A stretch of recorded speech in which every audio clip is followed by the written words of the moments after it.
Gifts అయితే కొన్నాము. దానికి ఆపోజిట్ ఏంటంటే బ్యాంగిల్ షాప్ అయితే కనిపించింది. అదేటో అంటే మట్టి గాజులు అంటే నాకు చాలా ఇష్టము. సో అందుకే నేను ఎక్కువగా కొంటాను.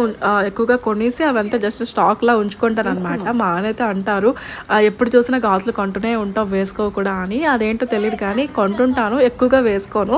సో 2-3 వేసుకొని మిగిలినవన్నీ ఉంచుకుంటాను. అంటే ఒక్కొక్కరికి ఒక్కొక్క పిచ్చి అంటారు కదా. సో నాకు ఇలా బ్యాంగిల్స్ పిచ్చి అనేది నాకు పెళ్ళైన నుంచి ఉందనమాట. సో మధ్యలో కొంచెం తగ్గింది, మళ్ళీ ఇంకా కంటిన్యూ అవుతుంది. సో బ్యాంగిల్స్ అంటే అంత ఇష్టము. దాని తర్వాత ఇక్కడ కొన్ని డబ్బాలు అయితే తీసుకుని వచ్చాము. ఇవి చెక్ చేస్తున్నాం అనమాట, ఏదైనా డ్యామేజ్ ఏమైనా ఉంటాయేమో అని. సో ఇంకా ఒక్కొక్కరు ఒక్కొక్క పనులు అయితే చేస్తున్నాం కదా. ఇంకా నెక్స్ట్ ఇక్కడ బంతిపూలు అయితే మాల కడుతున్నాను. సో కొన్ని మాలలు అయితే నేనే కట్టాను. మిగిలినవన్నీ పక్కింటి పిల్లలు వాళ్ళందరూ కూడా వచ్చారు, హెల్ప్ చేశారనమాట. సో కొత్త ఇంటికి కూడా వెళ్ళాలి, అక్కడ కూడా చాలా పని ఉందండి. ఇంకా ఇల్లంతా క్లీన్ చేయాలి, దాని తర్వాత పసుపు కుంకుమ దూరబంధానికి పెట్టాలి. సో ఇలాంటివన్నీ ఒక్కొక్క పనులు అయితే చేస్తున్నాము. అండ్ మన ఛానల్ ఎవరైనా కొత్తగా చూస్తుంటే సబ్స్క్రైబ్ చేసుకోండి. ఈ మధ్యన లేట్గా వీడియో